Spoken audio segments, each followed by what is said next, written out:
La lluvia torrencial no era solo agua helada que me corría por la espalda. Parecía un juicio divino, una cortina de hierro líquida que separaba mi glorioso pasado de mi presente escenificado. Me encontraba ante las gigantescas puertas de Villa Aurea, la fortaleza de mármol y cristal que había construido con cada gota de sudor durante 40 años. Pero ahora, vista desde fuera, desde la perspectiva de una rata callejera, parecía un monstruo dispuesto a devorarme. El olor nauseabundo que emanaba de mi ropa, una mezcla química de basura agria y moho que había aplicado meticulosamente a la tela desgastada, me invadía la nariz, compitiendo con el olor a tierra mojada. Me dolían los pies, dentro de mis zapatos, agujereados, empapados de barro del jardín que yo mismo había diseñado. Y cada temblor en mi cuerpo no era solo por el frío penetrante de 14 grados, sino por el pavor abrumador de la verdad que estaba a punto de cosechar. Me sentí minúscula, una mancha sucia en el paisaje inmaculado del condominio,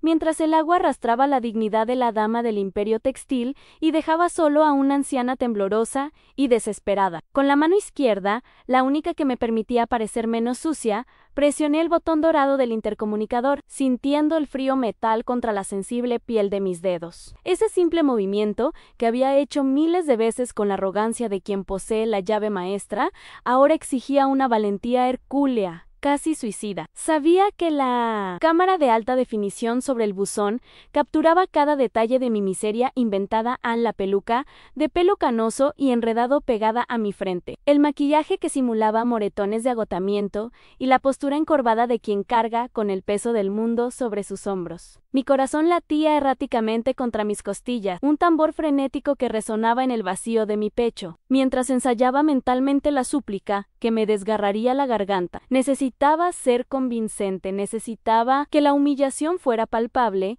pero en el fondo, una parte infantil y tonta de mi alma rezaba para que la farsa se descubriera de inmediato, para que los brazos de mi hija se abrieran antes de que pudiera siquiera mentir sobre mi ruina. El crepitar de la transmisión de audio atravesó el sonido de la lluvia como un látigo, y la voz de Vanessa emergió, no con preocupación, sino con una irritación aguda y metálica. ¿Quién es? ¿Qué quieres? Ya te dije que no damos limosna a estas horas, espetó, y cada sílaba fue una puñalada precisa en el estómago, drenándome el aire de los pulmones. No tuve tiempo de recitar el guión de la madre rota. Me abrumó el evidente disgusto en la voz de la que amamanté, la que protegí de todas las tormentas, excepto de esta. Levanté la cara hacia la cámara, dejando que el agua de lluvia lavara las lágrimas reales que empezaban a mezclarse con la tierra falsa, y grité con una voz ahogada por un dolor que no necesitaba actuación: Vanessa, soy yo. Plar, soy tu madre. Abre. Por Dios, lo he perdido todo. El silencio que siguió no fue de alivio, sino de cruel vacilación, el tipo de pausa que precede al sonido de un disparo, mientras esperaba, tembloroso y patético, bajo el diluvio de mi propia sentencia. Antes de descubrir la devastadora reacción de Vanessa, suscríbete al canal para seguir este viaje por la justicia. Cuéntame en los comentarios de qué ciudad estás viendo esta historia hoy. Y no olvides dejar tu me gusta, nos ayuda mucho a seguir brindándote historias emocionantes como esta. 3 semanas antes de lanzarme a esa tormenta como un indigente, estaba sentado en una habitación con aire acondicionado con vistas a los Alpes suizos, o al menos eso le decían a Vanessa los correos electrónicos automáticos, firmando el documento más importante de mi vida. La pluma de oro pesaba entre mis dedos, no por el valor del metal, sino por el destino que sellaba la venta total de mi empresa Silva Cosmetics a un conglomerado internacional. El valor final, una secuencia de 9 ceros que dejaría a cualquier ser humano sin aliento. Destelló en la pantalla de la tableta como una promesa de libertad absoluta, pero en mi interior solo había un silencio sepulcral. No estaba celebrando una jubilación dorada, estaba protegiendo mis activos con liquidez, transformando fábricas y tiendas en cifras intocables, preparando el terreno para la Operación Lázaro, mientras abogados que sonreían con codicia saciada servían champán. Solo podía preguntarme si ese dinero sería la bendición que salvaría a mi familia o la maldición que revelaría, de una vez por todas, que estaba solo en el mundo. La transformación física comenzó en cuanto volví a suelo brasileño, no a mi mansión, sino a una habitación anónima en una ciudad vecina. Mi primera parada no fue un spa de lujo, sino una tienda de segunda mano benéfica en las afueras, donde el olor a naftalina y polvo viejo impregnaba el aire y se me pegaba a la garganta. Elegí las prendas con el cuidado de una diseñadora de vestuario para tragedias en un abrigo de lana gris desgastado que me picaba, una falda larga descolorida que arrastraba por el suelo y zapatos 2 tallas más grandes con agujeros en las suelas. En el espejo manchado de aquel probador abarrotado, vi a Elena da Silva desaparecer bajo capas de tela áspera y rechazo social. Compré una peluca sintética de dudosa calidad y la enredé a propósito con laca barata y tierra, creando la imagen de una mujer que se había rendido. Cada prenda que me ponía era una capa de protección que me arrancaba del alma. Necesitaba sentir la crudeza de la pobreza en primera persona para entender si la compasión de mi hija era genuina o solo etiqueta social. Pasé los días siguientes encerrada en la habitación 304 del Hotel Alborada, un lugar donde la luz fluorescente parpadeaba intermitentemente y las delgadas paredes dejaban entrar las tristes conversaciones de los vecinos. Mi única ventana al mundo era la pantalla de mi celular, donde monitoreaba obsesivamente las redes sociales de Vanessa, mientras comía sándwiches fríos y practicaba mi postura encorvada frente al espejo del baño. Veía a mi hija publicar fotos en la piscina de nuestra casa, subtituladas con frases de gratitud y buena onda, con bikinis que costaban más que los muebles de toda la habitación del hotel. La disonancia cognitiva era una tortura. Verla sonreír,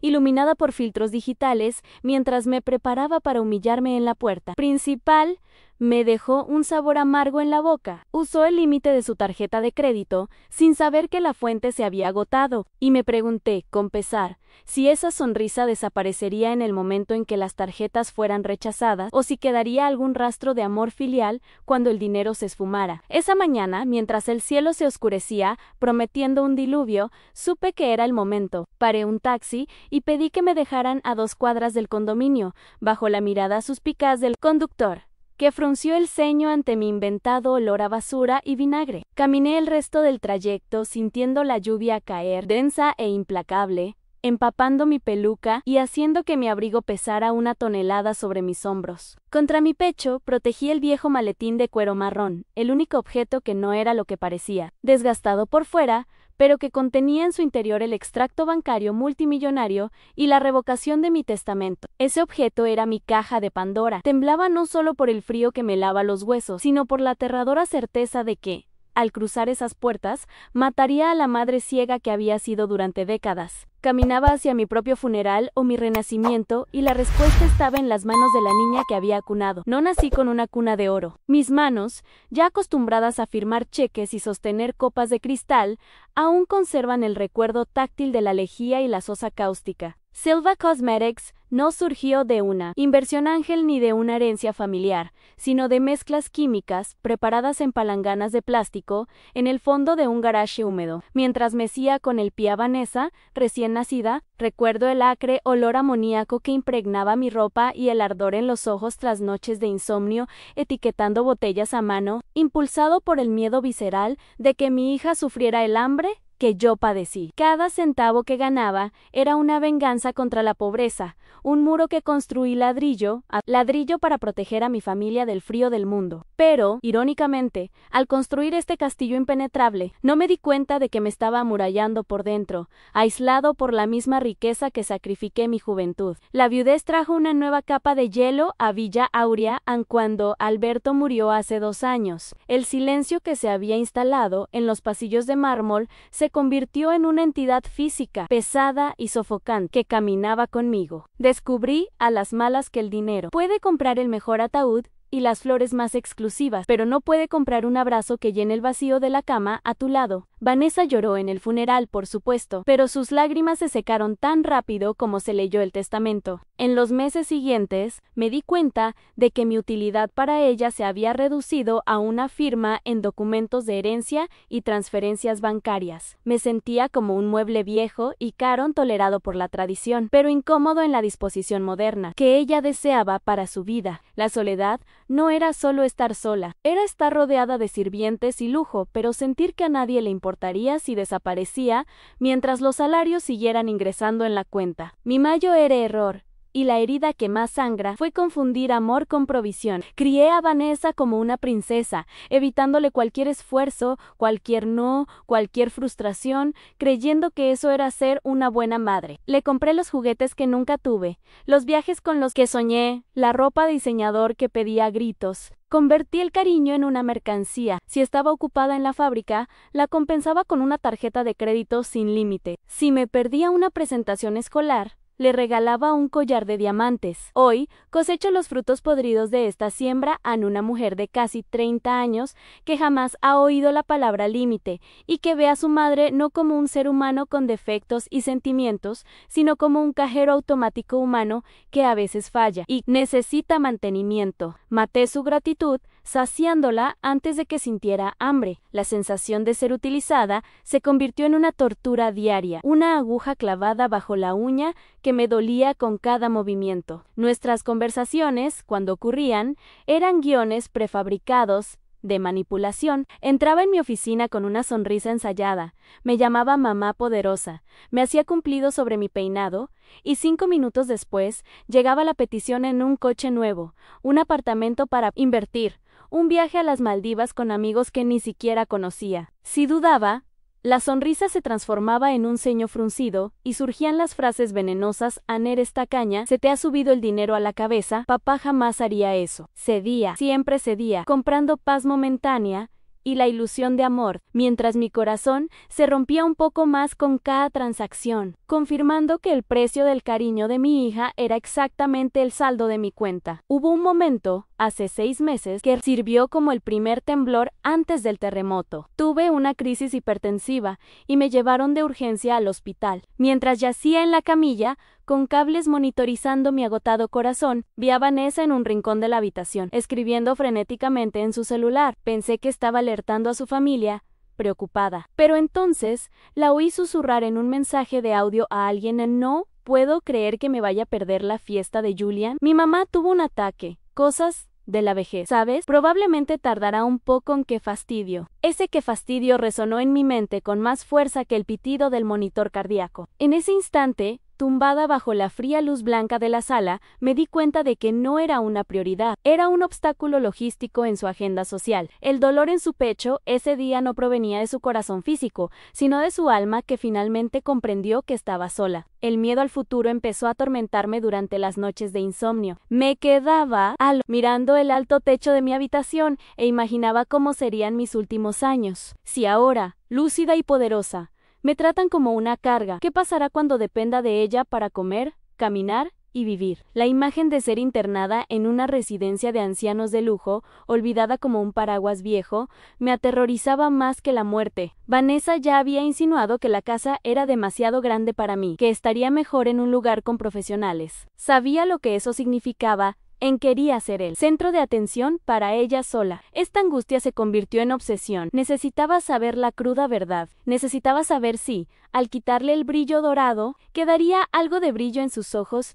Para mí, Anne, fue esta duda corrosiva la que me llevó a planear mi propia ruina. No fue un acto de locura, fue un acto de supervivencia emocional. Necesitaba matar a la rica Elena para ver si la madre Elena valía algo. Decidí que soportaría cualquier humillación, cualquier hambre, cualquier frío para obtener la respuesta. Si me acogía en la pobreza, le daría el doble de mi vida. Si me rechazaba, sabría que la inversión de mi vida había fracasado. Preparé cada detalle, cada mentira, cada aspecto de mi bancarrota con la misma precisión con la que gestionaba mis asuntos. Pero ahora, sintiendo la lluvia helada en la piel y el desprecio en su voz por el intercomunicador, la teoría se estaba convirtiendo en una realidad demasiado dolorosa para soportarla. Estaba a punto de descubrir el precio exacto de mi alma. Lo que Vanessa no podía imaginar, mientras me observaba con asco por el monitor de seguridad de la mansión, era que ella también estaba siendo vigilada,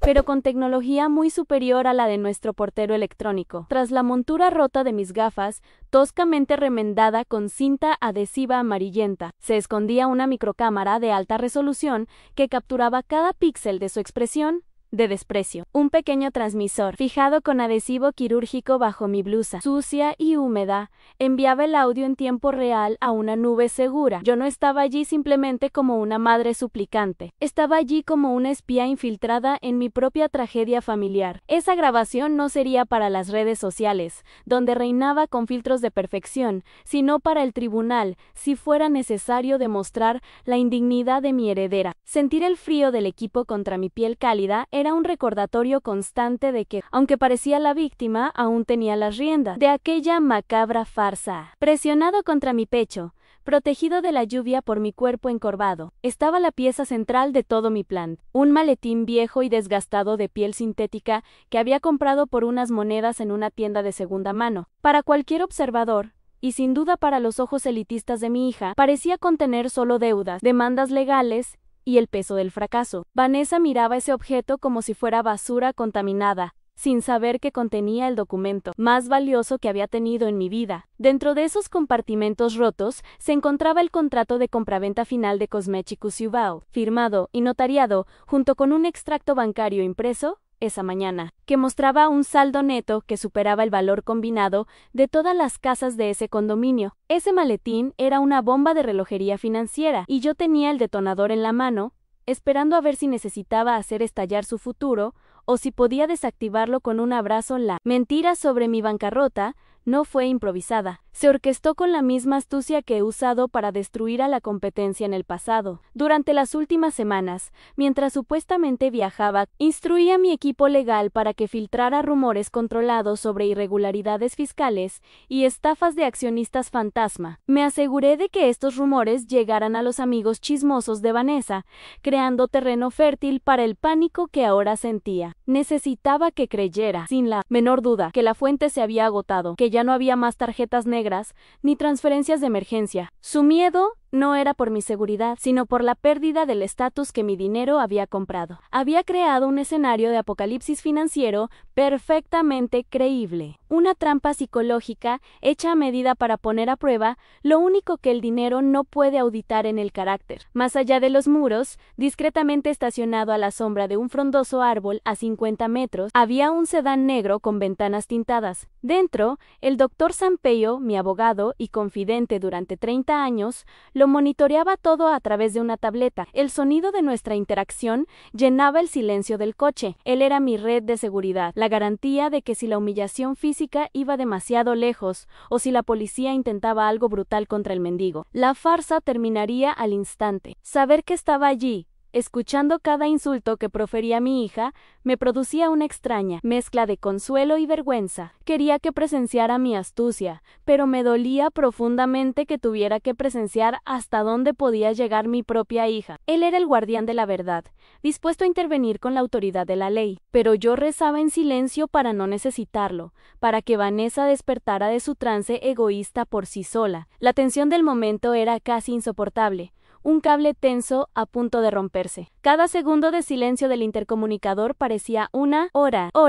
Sabía que, en ese preciso instante, Vanessa estaba sopesando sus opciones, no con el corazón, sino con la fría calculadora que yo le había ayudado a instalar en la mente. El verdadero misterio no era si tenía dinero o no, sino si aún quedaba algo de humanidad en aquella mansión. El maletín que llevaba en los brazos pesaba como plomo, y la cámara de mis gafas ardía. Le estaba ofreciendo la oportunidad de heredar un imperio multimillonario o ser desheredada en televisión nacional, y la decisión dependería enteramente de cómo tratar a la mujer sucia y temblorosa que llamaba a su puerta. El destino de miles de millones de reales flotaba en el aire húmedo de aquella tarde, dependiendo de un simple gesto de compasión que tardaba dolorosamente en llegar. La crueldad está a punto de alcanzar un nivel increíble. Sí, como yo, apoyas a Helena y quieres que se haga justicia. Dale a me gusta ahora y dime en los comentarios, ¿perdonarías a una hija que te abandona? Suscríbete al canal para no perderte el final de esta historia,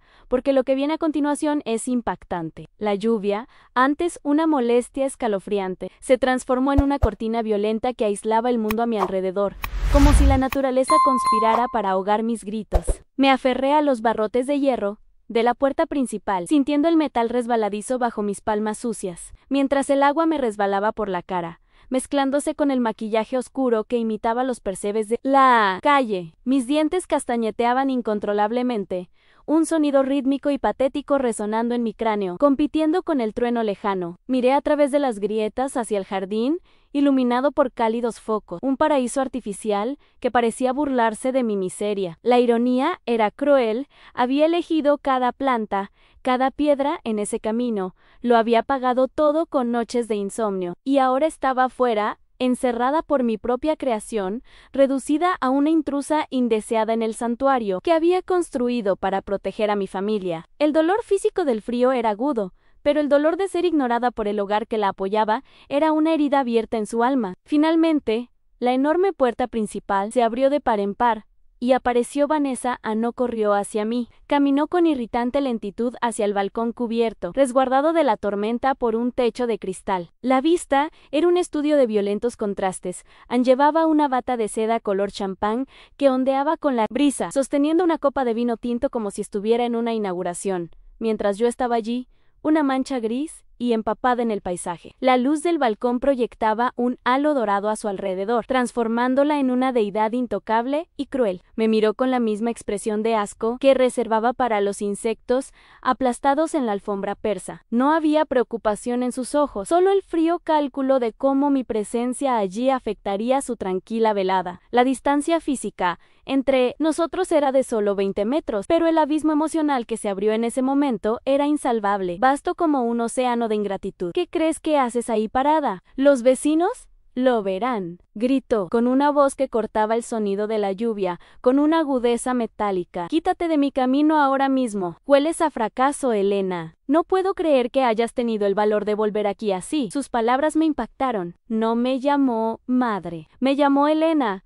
con un desprecio que deshumanizó nuestra relación. Su miedo no era que estuviera enferma, hambrienta o moribunda. Su miedo visceral y palpable era el juicio social del condominio. Miraba a su alrededor paranoica, comprobando si se movían las cortinas de las mansiones vecinas, más preocupada por los chismes del día siguiente que por la mujer que le dio la vida, temblando de hipotermia en su puerta. Yo era una vergüenza estética, un error en la composición perfecta de la vida que publicaba en Instagram, y ese, para ella, era el crimen imperdonable. Intenté apelar a su instinto más básico, tragándome el poco orgullo que me quedaba. Hija, por favor, no he comido en 2 días. Mentí, aunque el hambre emocional era real y devoradora. Solo necesito entrar, darme una ducha caliente, tomarme un plato de sopa. El banco se lo llevó todo. No tengo a dónde ir. Soy tu madre, Vanessa. No dejarías a un perro en la calle con esta lluvia, ¿verdad? Mi voz se quebró, ahogada por las lágrimas y el frío, convirtiéndose en un susurro.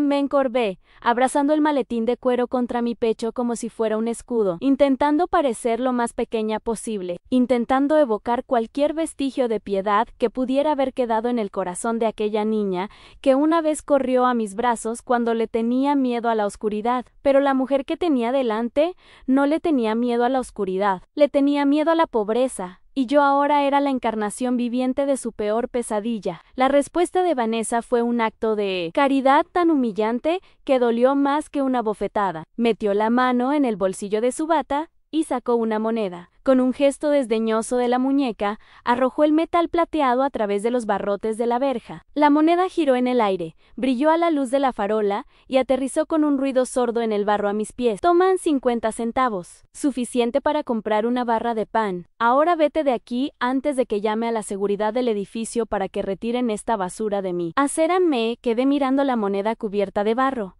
el símbolo supremo del valor que ella le daba a mi vida. Esa limosna no era una ayuda, era el pago por mi desaparición, una tarifa de rechazo. Se me revolvió el estómago, no de hambre, sino de una profunda náusea provocada por una crueldad gratuita. Estaba comprando su propia paz mental con calderilla, creyendo que eso la absolvía de cualquier responsabilidad moral. La desesperación me impulsó a un último intento, una maniobra arriesgada para forzar el contacto. Recordé la pequeña puerta lateral de servicio, la que usaban los jardineros, y que a veces solo estaba cerrada con pestillo. Avancé a trompicones por la acera, con mis grandes zapatos chapoteando en el agua, y forcé el pomo. No estaba cerrado con llave. Entré en el jardín, invadiendo mi propio territorio, y caminé hacia la terraza. Vanessa abrió los ojos de par en par. El pánico sustituyó a la arrogancia por un segundo. Bajó los escalones de mármol, no para darme la bienvenida, sino para interceptarme. No le importaba mojar sus pantuflas de felpa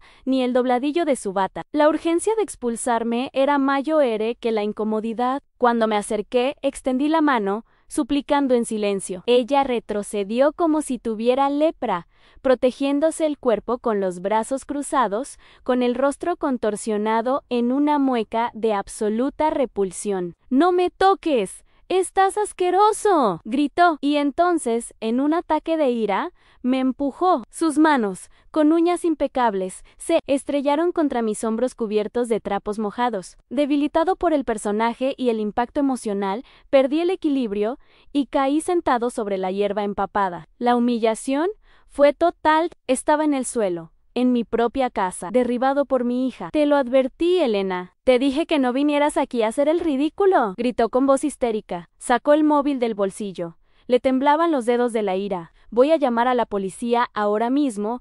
An intrusión, amenaza, an esta noche. Dormirás en la cárcel, que es donde deberían estar los fracasados como tú, Ann, mientras ella marcaba los 3 dígitos fatal. Yo estaba sentado en el barro, sintiendo el agua fría empapando mi ropa interior, dándome cuenta con claridad cristalina de que el cordón umbilical había sido cortado, no con tijeras, sino con la afilada hoja de la codicia. Mientras Vanessa gritaba por teléfono con la policía, representando el papel de víctima indefensa con una destreza teatral aterradora, una figura emergió de las sombras del garage lateral. Era Carlos, nuestro jardinero de toda la vida, un hombre cuyas manos callosas conocían cada raíz de ese jardín mejor que yo. Vestía su uniforme verde oscuro, ahora manchado de grasa y lluvia, y su rostro mostraba una expresión de genuina conmoción que contrastaba violentamente con la frialdad de mi hija. Había oído los gritos, por supuesto, en el condominio.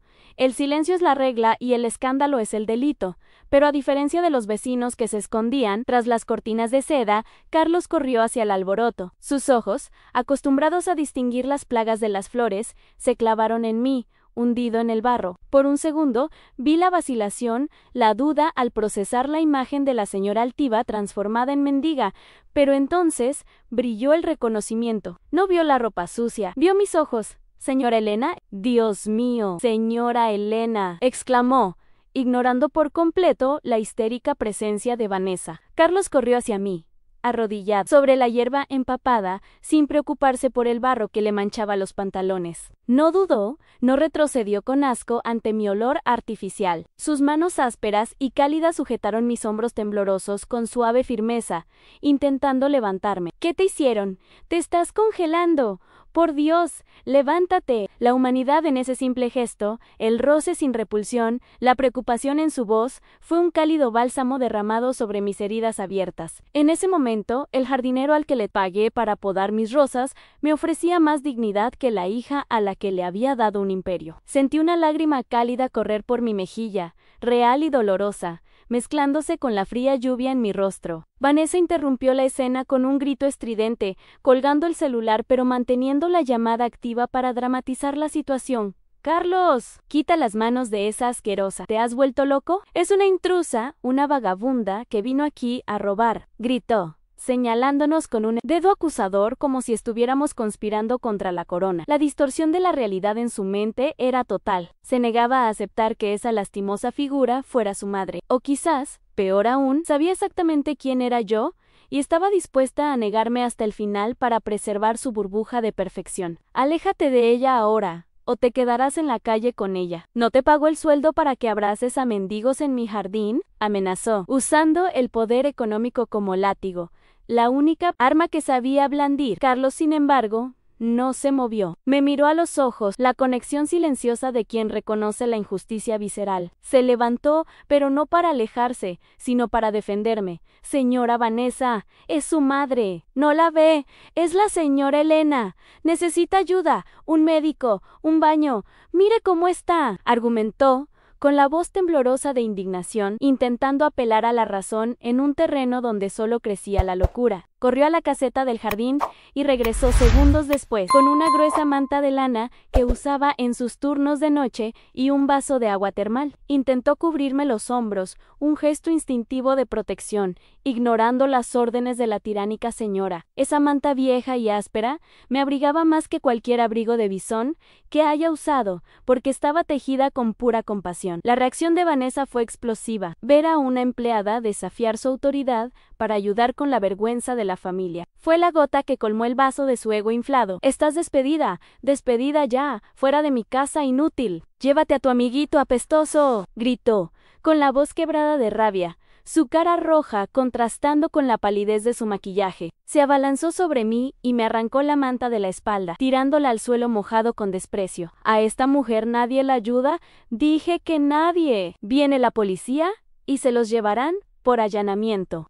Carlos me miró desolado, no por la pérdida del trabajo, sino por la crueldad que presenciaba. Se agachó. «Porro, porro», de nuevo y me susurró: «No te voy a dejar sola, doña Elena. Me quedaré aquí hasta que llegue la policía. Ya verán quién es quién». Mientras esta tragedia se desarrollaba en el jardín, el doctor Sampeo, desde el coche negro aparcado en la calle, lo oía todo. A través del transmisor que llevaba, su voz sonaba tranquila y firme en el diminuto auricular electrónico oculto en mi oído, invisible bajo mi peluca. «Helena, espera. Estoy grabando cada palabra, cada amenaza. El despido inventado de Carlos con justa causa es una prueba más de la demanda por daños laborales y morales. La policía está a 2 minutos. No reacciones físicamente. Que cabe en su propia tumba. Estamos contigo». Escuchar su voz fue el ancla que me impidió desplomarme o estallar de rabia. Sabía que las piezas se movían en el tablero. El rey estaba en jaque, pero la malvada reina aún creía tener el control. Detrás de Vanessa vi encenderse una luz en la casa vecina. Una anciana miraba por la ventana del segundo piso a Vanessa, notó el movimiento y, en un intento desesperado por controlar la narrativa, gritó al vacío, fingiendo hablarme: «Ya te di dinero la semana pasada. Deja de acosarme. Voy a pedir una orden de alejamiento». Estaba sembrando mentiras para cualquier testigo, construyendo la coartada de una hija acosada por una madre drogadicta o demente. Pero la cámara de mis gafas grabó la cruda realidad. No había acoso, solo una madre sentada en el barro y una hija de pie, seca y arrogante. El maletín de cuero seguía apretado contra mi corazón, latiendo con la verdad que destruiría ese teatro de horrores. El sonido de las sirenas comenzó a hacerse más fuerte en la distancia, cortando la lluvia, anunciando que el acto final estaba a punto de comenzar. Las luces estroboscópicas del coche patrulla atravesaron la oscuridad de la tormenta, tiñendo la fachada blanca de Villa Aurea con violentos destellos azules y rojos, transformando mi casa en una escena de crimen surrealista. El sonido de la sirena se apagó, reemplazado por el fuerte golpeteo de las puertas de los coches y el chirrido de las botas militares sobre el asfalto mojado. Vanessa, en un cambio de postura instantáneo y digno de un Oscar, compuso una máscara de terror y fragilidad. Corrió hacia la verja, no para abrirme, sino para saludar a los agentes como sus salvadores, señalándome con un dedo tembloroso como si fuera un monstruo recién salido del pantano. Permanecí sentado en el barro, junto a Carlos, sintiendo el peso de la autoridad estatal cerniéndose sobre mí para aplastar lo que quedaba de mi dignidad. La ironía era palpable en los hombres pagados con los impuestos que generaba mi empresa. Ahora venían a arrestarme en mi propia casa. 2 oficiales entraron por la puerta abierta, sus impermeables reluciendo bajo los focos del jardín. La dinámica de poder se estableció en segundos, basándose puramente en la estética visual. Vieron a Vanessa joven,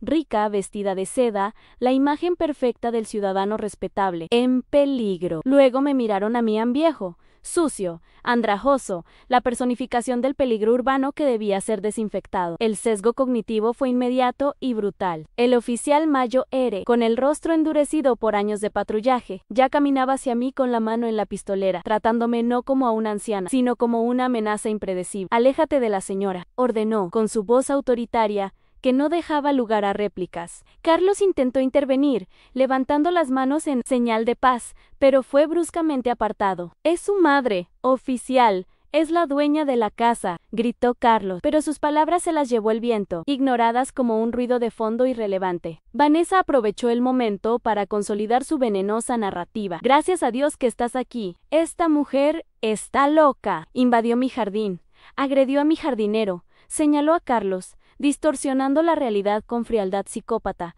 e intentó entrar a la fuerza en mi casa. No sé quién es, debe ser una drogadicta del fumadero de crack que se perdió. Grita que es mi madre. Mira qué delirio. Mi madre está en Europa. ¿Mintió? Con lágrimas falsas corriendo por su rostro perfecto. La audacia de la mentira me hizo contener la respiración. Lo apostaba todo a mi apariencia, confiando en que el envoltorio de pobreza negaría cualquier verdad que saliera de mi boca. Estaba dispuesta a criminalizarme, a encerrarme en una celda fría y húmeda, solo para evitar la incomodidad de mi presencia aun cuando el joven policía se acercó para levantarme a la fuerza. Decidí que era hora de sembrar la primera duda, la primera grieta en la armadura de aquella farsa. No reaccioné físicamente. En cambio, enderecé la columna vertebral lo más que pude y levanté la barbilla, mirándolo con la mirada penetrante que usaba para cerrar acuerdos multimillonarios en salas de juntas internacionales. Agente, dije con voz firme, articulada y en un portugués impecable y culto, sin la jerga ni la sumisión que esperaba de una mujer sin hogar. Le sugiero que revise la escritura de esta propiedad en el registro de la propiedad en línea antes de esposarme. Mi nombre es Elena da Silva, CPF terminado en 89, y esta propiedad está a mi nombre. El contraste entre mi aspecto deplorable y mi oratoria ejecutiva hizo dudar al joven agente. Se detuvo. Con la mano suspendida en el aire, la disonancia cognitiva paralizó sus movimientos por un precioso segundo. Pero la duda del novato se vio eclipsada por la agresividad del veterano y la desesperación de Vanessa. No le hagas caso, es una locura. Debió haber encontrado documentos en la basura, gritó mi hija, dando un paso al frente. El oficial Mayo R. notó el maletín de cuero que apretaba con desesperación contra mi pecho. ¿Qué es eso? ¿Qué robaste de la casa?, gruñó, intentando arrebatármelo de los brazos. El maletín era el kit de la cuestión. Si lo abría allí, bajo la lluvia, los documentos se mojarían y la revelación sería incómodamente prematura. Esto es propiedad privada y contiene documentos confidenciales, respondí, luchando por mantener la posesión, sintiendo su fuerza bruta lastimarme las muñecas. Vanessa, dile que pare. Di la verdad, supliqué,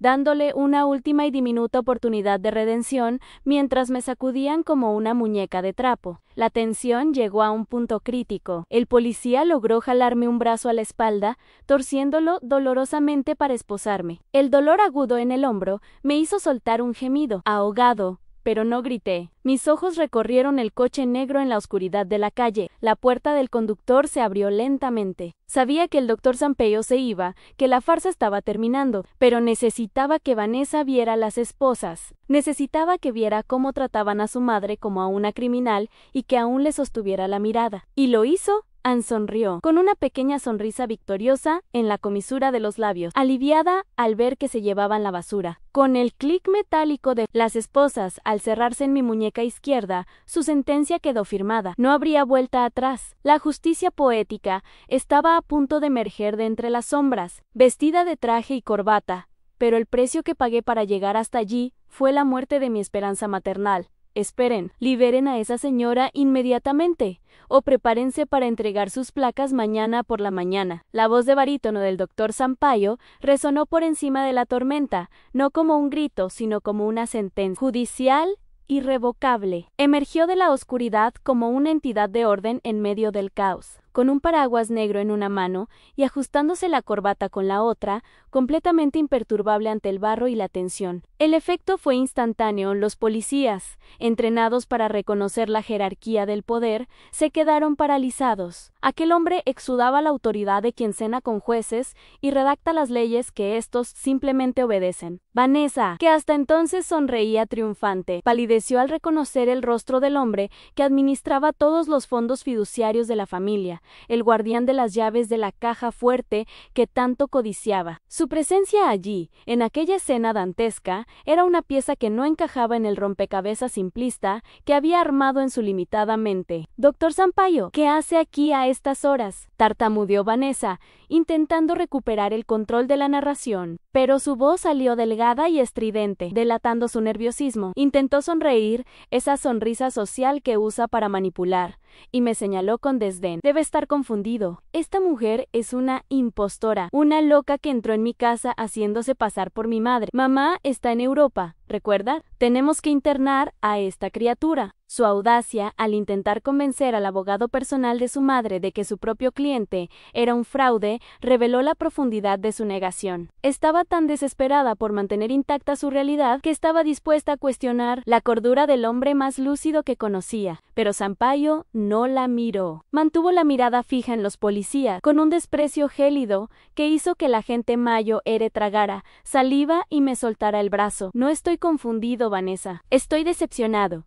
respondió, caminando hacia nosotros con paso pausado. Suéltala, Anyang. Obedecieron la orden. Sentí el frío metal de las esposas aflojarse y la sangre volver a mis manos, pero el dolor en la muñeca era insignificante comparado con el dolor de ver el pánico en los ojos de mi hija. No era pánico por haber cometido un error, era pánico por ser descubierta. El policía retrocedió, murmurando excusas incoherentes sobre el procedimiento estándar, dándose cuenta demasiado tarde de que se había equivocado de bando en una guerra de titanes. Carlos, el jardinero, se acercó tímidamente y me devolvió la manta a los hombros, ahora con el silencioso apoyo del abogado. Allí, formamos un trío improbable en el jardinero leal, el abogado poderoso y la matriarcha harapienta unidos contra la princesa tiránica en su castillo de cristal. Mientras me masajeaba las muñecas doloridas, un viejo recuerdo me asaltó con la fuerza de un puñetazo. Recordé el 15 cumpleaños de Vanessa. Me había pedido un coche importado,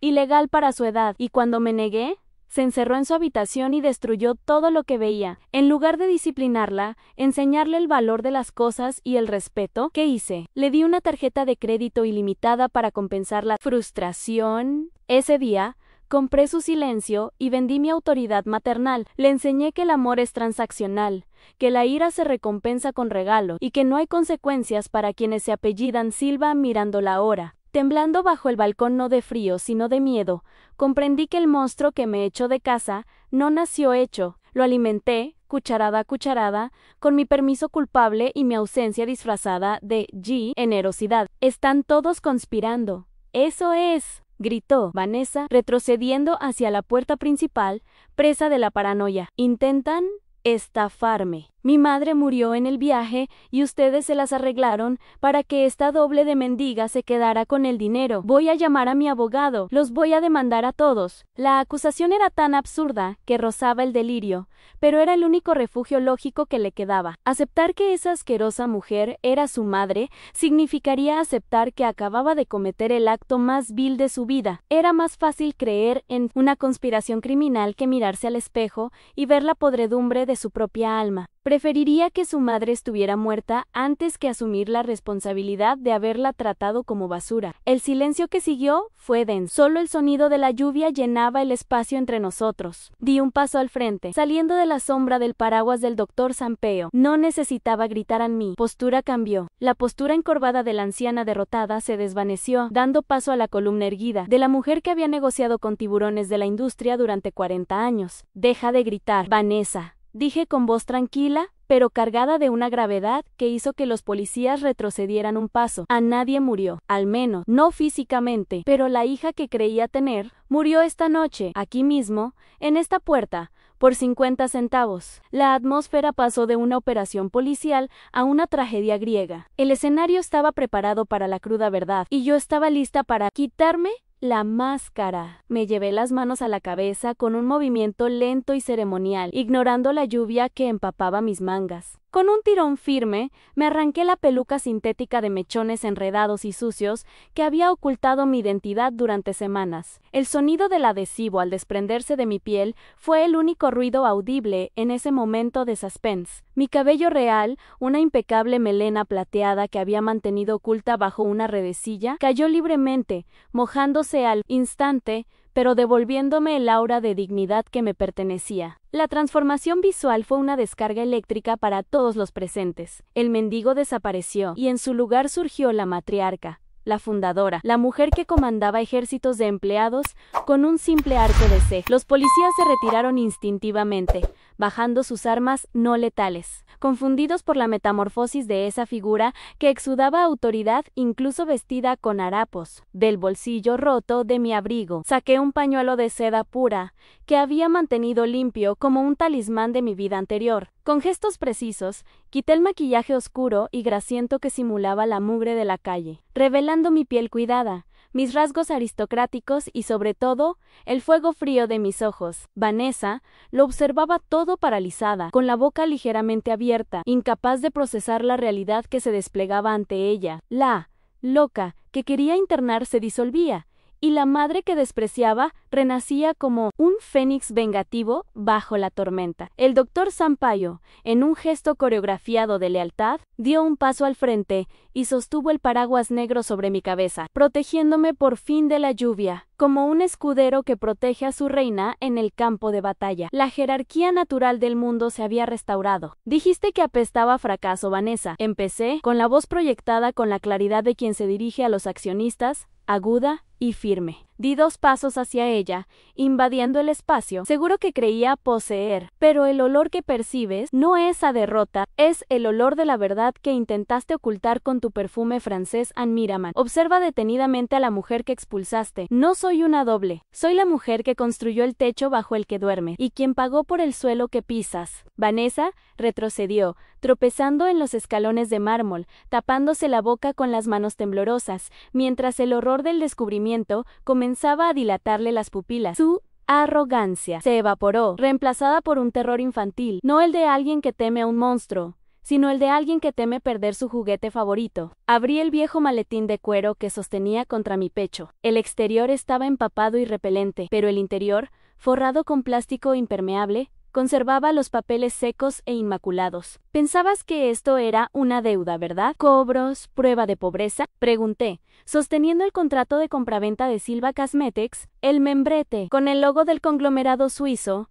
brillaba a la luz del balcón. Durante mi viaje espiritual, no estaba rezando, estaba negociando. Este maletín contiene la venta total de mi empresa. El dinero ya está liquidado, Vanessa. Miles de millones de reales, libres de impuestos, depositados en una cuenta a la que solo yo tengo acceso. La revelación cayó como un rayo. Los policías intercambiaron miradas, dándose cuenta de la magnitud del error que casi habían cometido, mientras el rostro de Vanessa palidecía, convirtiéndose en una máscara de cera blanca. Saqué mi celular del bolsillo interior, un modelo de última generación que contrastaba marcadamente con mi ropa, y desbloqueé la pantalla con mi cara. Abrí la aplicación del banco y giré la pantalla hacia ella. Los números brillaban en verde neón, una secuencia tan larga que parecía irreal. Un número de teléfono hecho de dinero. Mira el saldo. Hija, cuenta los ceros. Esto es lo que traje conmigo. Vine aquí esta noche dispuesta a compartir todo esto contigo. Quería darte el mundo. Quería que viajáramos, que invirtiéramos,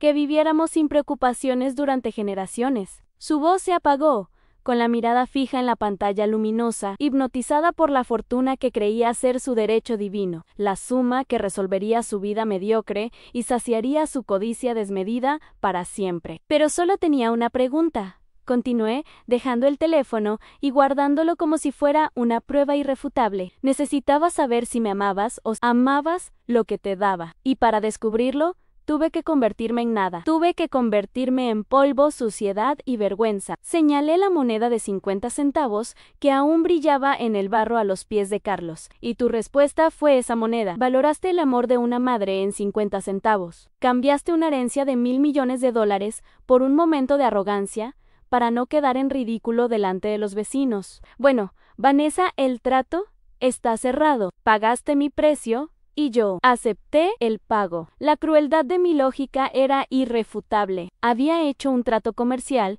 con su propia madre y había sufrido la pérdida más devastadora de la historia. El doctor Sampaio se aclaró la garganta y extendió un sobre marrón que sacó de su maletín. El Nuevo Testamento, Elena como lo solicitó. Tomé el sobre y se lo mostré a Vanessa. En este documento, firmado esta mañana, se te elimina como única beneficiaria. Todos mis bienes serán transferidos a una fundación benéfica y administrados por una junta directiva. No heredarás ni un solo centavo. La casa, los autos, las joyas, todo me pertenece. Y a partir de mañana, todo será vendido u donado. Se pronunció la sentencia de muerte financiera. Vi el momento exacto en que su alma se quebró. No fue por remordimiento, ni por un amor perdido. Fue por el futuro lujoso que se desmoronó ante sus ojos. El impacto fue físico. El cerebro de Vanessa, abrumado por la visión de su fortuna perdida y el terror de la pobreza inminente que tanto despreciaba en los demás, se apagó. Sus rodillas se doblaron como si sus huesos hubieran derretido. No gritó, solo dejó escapar un suspiro ahogado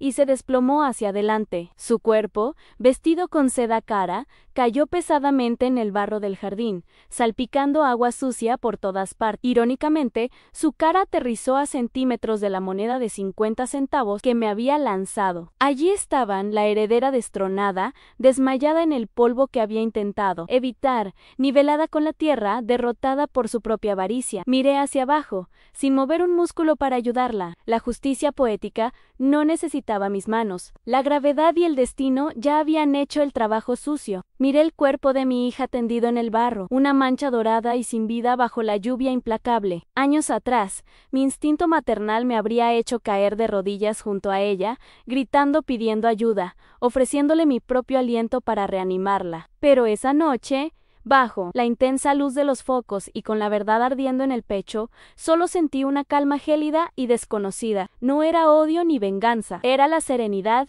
de quien finalmente había extirpado un tumor maligno que consumía su vida. Me volví hacia los policías, quienes ahora me miraban con un respeto mezclado con miedo, y señalaron a Vanessa con una indiferencia que me sorprendió incluso a mí. Caballeros, por favor, ayuden a levantar a la antigua residente de esta casa. No hace falta una ambulancia, es solo una llamada de atención. Su presión arterial siempre baja cuando le bajan el límite de su tarjeta de crédito. Hoy, le cancelaron el límite permanentemente. Mientras los agentes intentaban levantar torpemente a Vanessa, sin mancharse los uniformes, me volví hacia el doctor Sampaio. Mi voz era baja, pero cargada de férrea determinación. Sampaio, en cuanto recupere el conocimiento, quiero que le entregues la orden de desalojo. Tiene 1 hora para empacar. Nada de valor sale de esta casa, ni joyas, ni obras de arte, ni coches, solo ropa y objetos personales. Bloquea todas las cuentas vinculadas a mi CPFN número de identificación fiscal brasileño ahora. Cancela las tarjetas de crédito, las membresías de clubes y el plan de celular. A partir de ahora, Vanessa es una adulta emancipada y económicamente independiente. Si quiere techo y comida, tendrá que averiguar cómo la gente común los consiguen trabajando. La orden fue dada sin dudarlo, cortando el cordón umbilical financiero que la había estado estrangulando moralmente durante décadas. Entonces, mis ojos se encontraron con Carlos, que estaba junto a la puerta, sosteniendo el vaso de agua que Vanessa le había impedido darme. Parecía encogido, temiendo que la tormenta de mi furia se derramara sobre él. Me acerqué a él, ignorando el barro que manchaba mis zapatos caros disfrazados de trapos, y tomé sus manos ásperas entre las mías. Carlos, ¿te despidieron por intentar alimentar a una mujer hambrienta? Bueno, ahora te vuelvo a contratar, no como jardinero, sino como administrador de la propiedad. Tu salario se triplicará, y tendrás todos los beneficios que la ley permite y que mi gratitud exige. Fuiste el único que vio a la mujer detrás de la miseria. Mientras mi hija veía basura, tú viste a un ser humano. Eso vale más que toda la sangre que corre por mis venas. Intentó protestar, humildemente, con lágrimas en los ojos, pero lo silencié con un gesto amable. La lealtad se había probado en el fuego y se había demostrado. La sangre, por desgracia, había fallado. Le di la espalda a la escena en la calle.